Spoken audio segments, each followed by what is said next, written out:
Good morning. Today we discuss about the third chapter, pair of linear equations in two variables. इसके पहले हम लोगों ने linear equation पढ़े थे, अभी हम लोग क्या पढ़ने वाले हैं यहाँ पर पेयर। तो जहाँ पर x और y होता है, एक कांस्टेंट टर्म होती है, ये कांस्टेंट टर्म कभी होती है कभी नहीं होती, वो तो अलग अलग प्रकार से होगा। इसको हम लीनियर इक्वेशन, अब दो एक साथ लेना है, पेयर ऑफ लीनियर इक्वेशन, इसलिए मैंने यहाँ पर कोएफिशिएंट को नाम बदल दिया। This is a1x plus b1y plus c1, a2x plus b2y plus c2 is equals to 0. These are two equations. That's why we call it a pair of linear equations in two variables, that is x and y. तो इस प्रकार के हमारे पास में दो lines. अब ये जो दो लाइंस है, ये दो लाइंस या तो इंटरसेक्टिंग हो सकती है, लाइक दिस रे यहाँ इंटरसेक्ट हो रही है, या तो कोइंसिडेंट हो रही है, ये first line and this is और सेकंड लाइन। इस प्रकार से दो लाइंस है, या तो पैरेलल हो, या तो पैरेलल, अपोजिट डायरेक्शन भी हो सकती है, सो मेनी टाइप्स।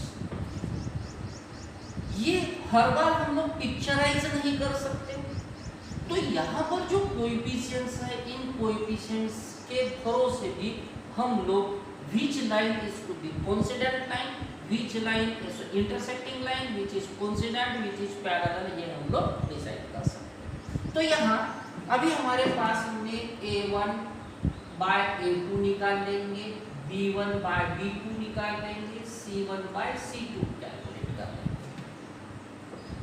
अब अगर हमारे पास फर्स्ट कंडीशन होती है a1 divided by a2 is not equals to b1 by b2, and ये रेशो इक्वल नहीं होगा, तो इसको हम बोलते हैं इंटरसेक्टिंग लाइन,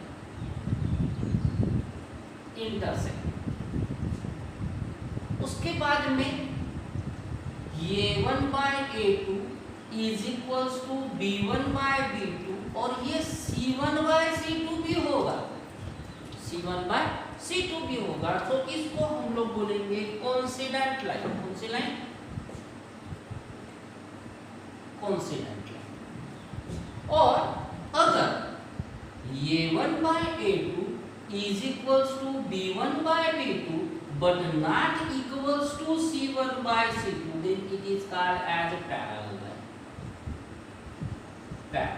देखो, without picturization, on the basis of the ratio of the coefficients of x, y and the constant term, we can conclude that whether the lines are intersecting, coincident or parallel.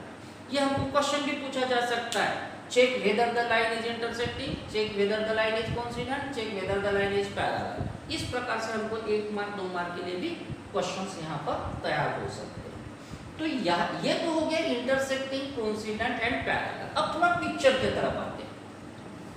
इस picture में हम लोगों को दिख रहा है कि ये दो लाइन इंटरसेक्ट हो रही है,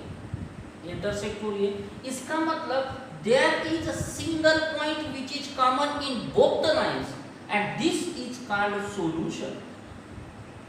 What is called? Solution. So how many solution it has? Unique solution. Only one solution. Single, unique solution भी बोलते हैं, one solution को हम लोग यूनिक सॉल्यूशन भी बोलते। अब यहाँ पर देखो, ये जो लाइन है, फर्स्ट लाइन और ये सेकंड लाइन, कि इसको हम कितना भी एक्सटेंड कर सकते हैं। जब इसको हम एक्सटेंड कर रहे हैं तो यहाँ पर बहुत सारी जगह इंटरसेक्शन है, और इस बहुत सारे इंटरसेक्शन की वजह से हम लोग यहाँ पर बोलते हैं मेनी सॉल्यूशन। वही बात आ जाती है हमारी पैरेलल लाइन की तरफ।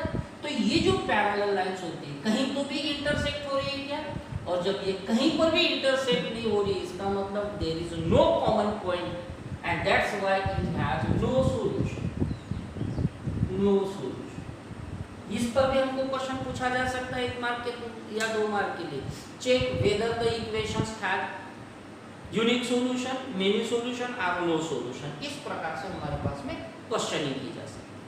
अब साथ ही साथ यहाँ और एक बात हम लोगों के सामने आती है,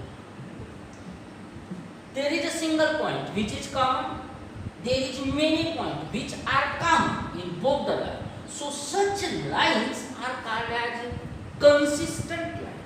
These are called as consistent line.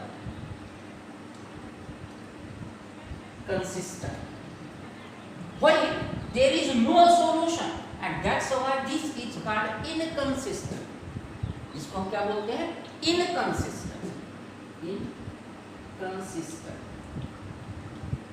ये भी क्वेश्चनिंग हमको पूछा जा सकता है whether the lines are consisting or inconsistent. इसमें जो मेनी सॉल्यूशन होता है इसको और हम लोग एक दूसरा बात करते हैं. देखो यहाँ पर एक लाइन दूसरे पर डिपेंड भी है, ओवरलैप हो रही है, इसलिए इसको हम डिपेंडेंट लाइन भी बोलते हैं. बहुत रेयर यूज होता है डिपेंडेंट लाइन. मोस्टली यूज होने वाला वर्ड कौन सा है? कंसिस्टेंट. तो इस प्रकार से one solution, many solution, no solution, इस प्रकार हम लोग तीन प्रकार की लाइन, जिसको वन सॉल्यूशन होंगी वो इंटरसेक्टिंग लाइन होगी, मेनी सॉल्यूशन होगा वो कोइंसिडेंट लाइन होगी, नो सॉल्यूशन होगा तो वो पैरेलल लाइंस होगी. Now we discuss how to form the linear equations. ये 3.1 देखेंगे हम लोग. यहाँ पर दिया है आपका ए हिज डॉटर. तो सबसे पहले हम लोग x लेंगे एज आपका और y लेंगे एज आप डॉटर. इस प्रकार से. अब इसने क्या बोला है देखो, 7 ईयर एगो, 7 साल पहले. तो आपका की एज कितनी हो जाएगी? x - 7 और डॉटर की एज कितनी हो जाएगी? y - 7. I was 7 times as old. यहाँ फर्स्ट कंडीशन हमारे पास में क्या दी हुई है? फर्स्ट कंडीशन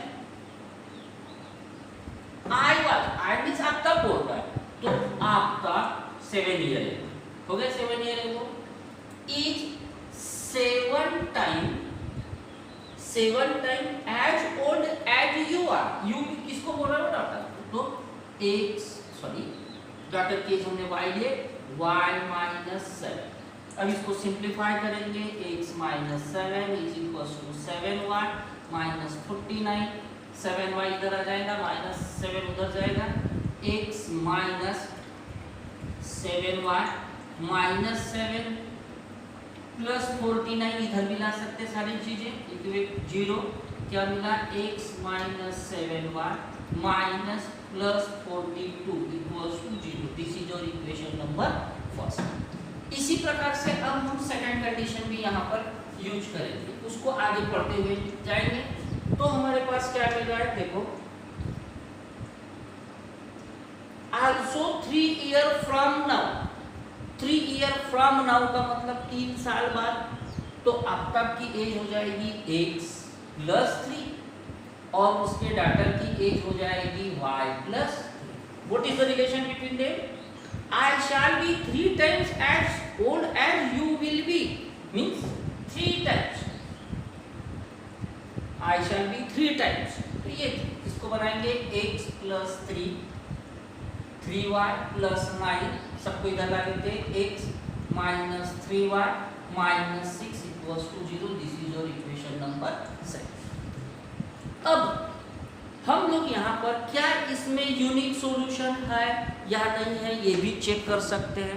अब उसके लिए हम लोगों को क्या करना होगा? Here a1 is equals to 1, b1 is equals to -7, c1 is equals to 14.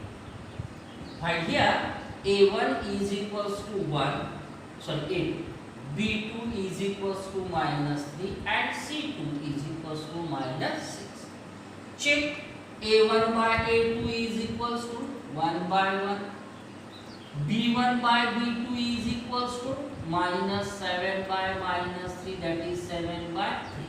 तो क्या अब बताओ, ये जो a1 by a2 है ये b1 by b2 के बराबर है? नहीं है. तो ये कौन सी लाइन हो गई? Intersecting line. और intersecting line means one solution, that is unique solution. और जिसका यूनिक सॉल्यूशन होता है उसको हम लोग सॉल्व कर सकते हैं बहुत सारी मेथड से. अब वो मेथड्स क्या है हम लोग नेक्स्ट क्लास में डिस्कस करेंगे।